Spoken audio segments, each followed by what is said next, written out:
All right, hey out there, this is photographer Leighton DaCosta. I'm out here in San Diego inside of the Headshot Lab studio. I wanted to do a follow-on video setting up the good old eyeliner.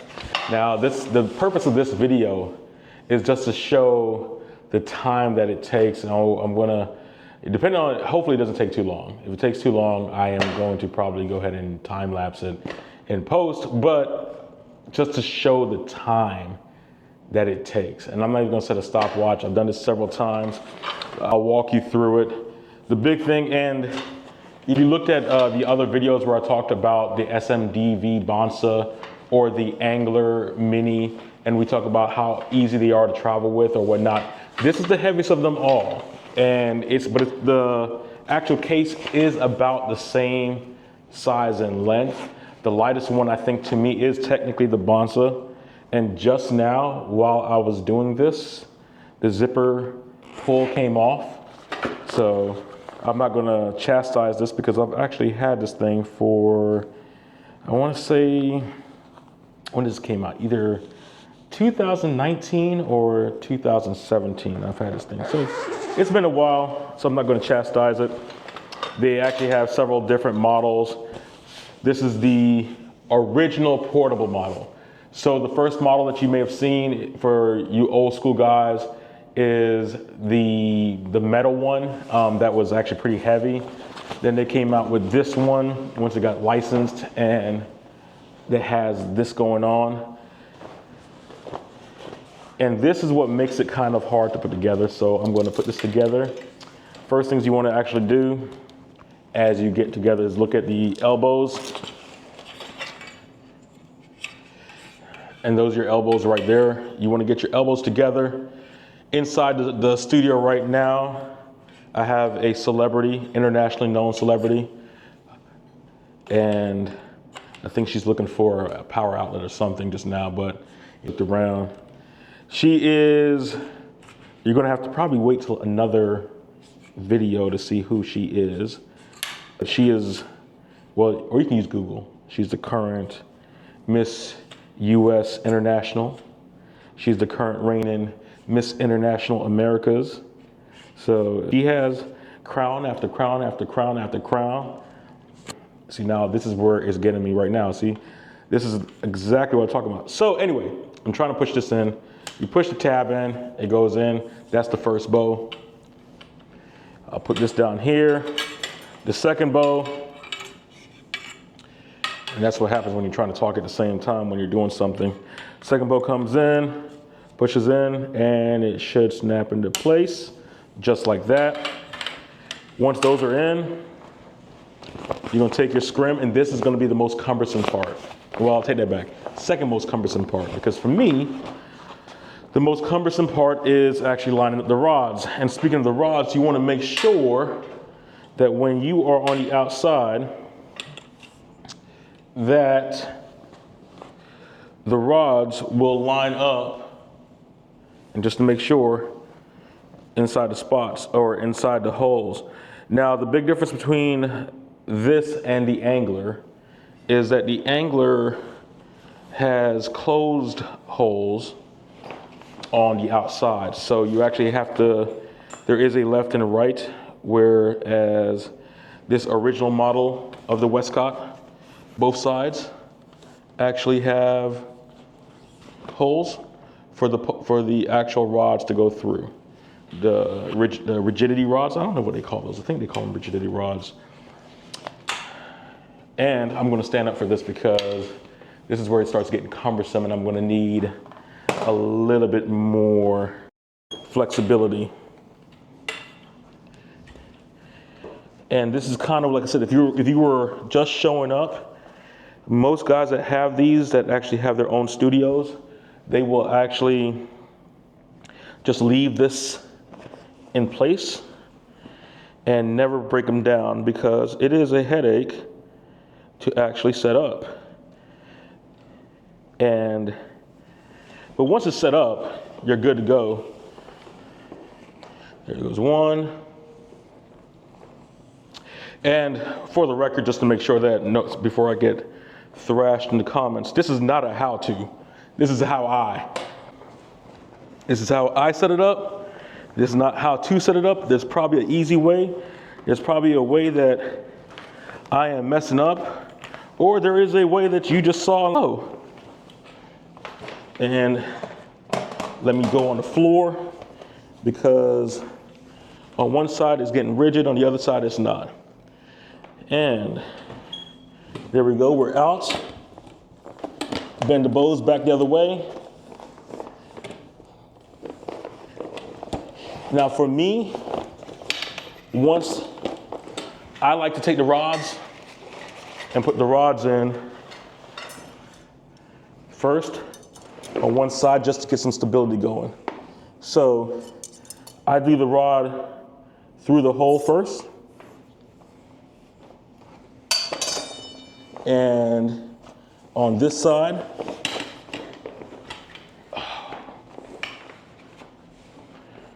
this thing's always hard when you're doing it technically live. You know, like live demonstrations, because they always make it seem like, oh, he's never done this before. But you're trying to talk your way through it so there's no dead air. And you're trying not to sound exasperated, because there's that. But, okay, so this one goes inside this pole right here first. And then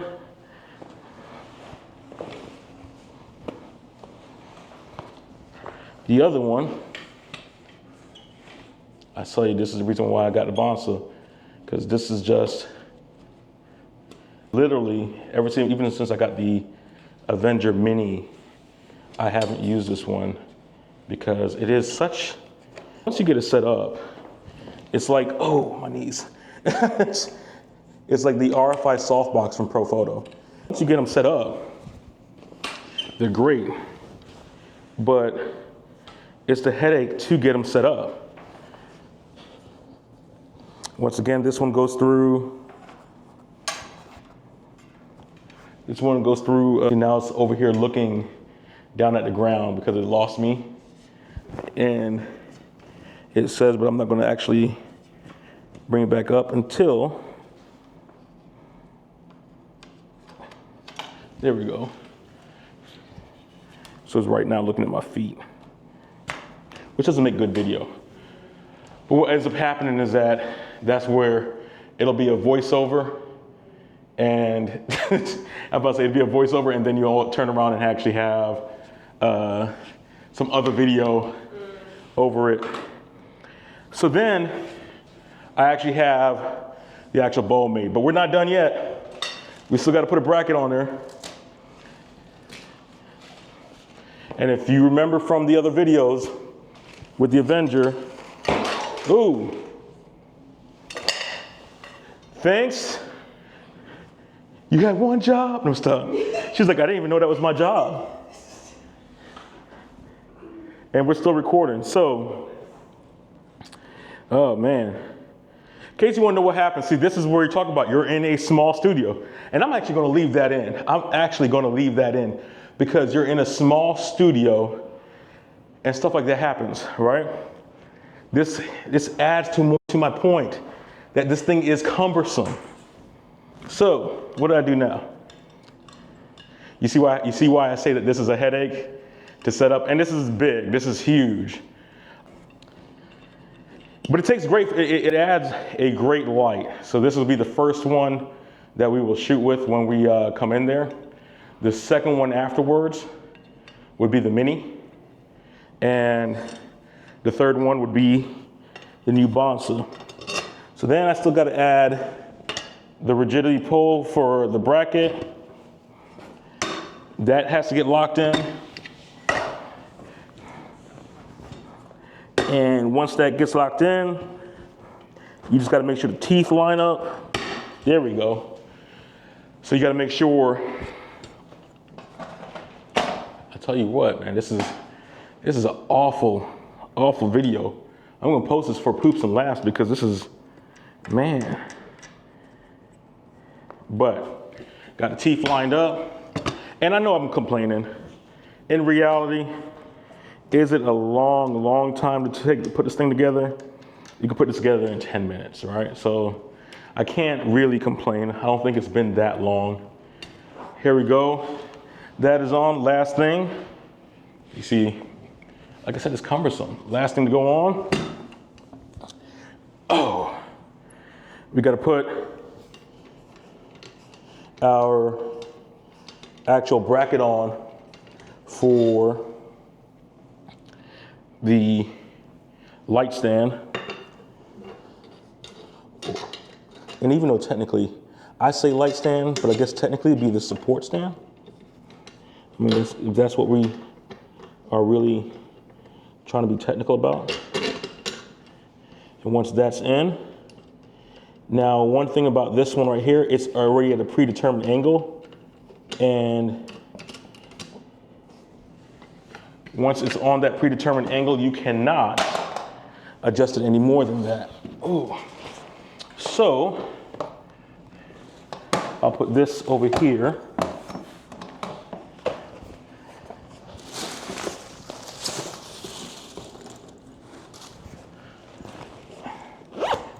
This is just another light modifier. We'll put this behind the curtain. Grab a light stand, and once we grab our nice handy Manfrotto light stand, the third of 3 that stacks.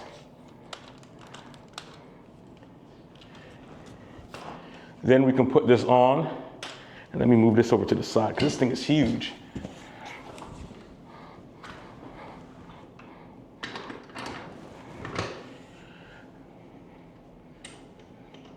She's like, really? Just tighten it up. And we'll adjust some height to it just to make it fair. Oh, my knees. And then it's set up. So I think altogether that took 12.5 minutes. I'll give you 12 minutes because I probably did some rambling before. You can get it in 10 minutes or so, and that's this part of the video. I just want to make sure that's done to show why I am doing away with this. It's great though. Like I said, I've had this since Charleston. So it's 2024 right now. So since 2017 or 18, I've had this, and it's still great, still good. And it's still in great shape and great condition.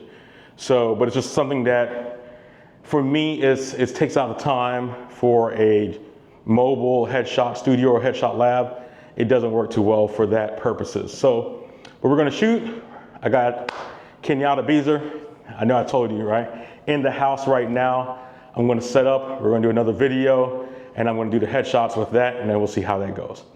Until then, like a fat kid in dodgeball, I'm out.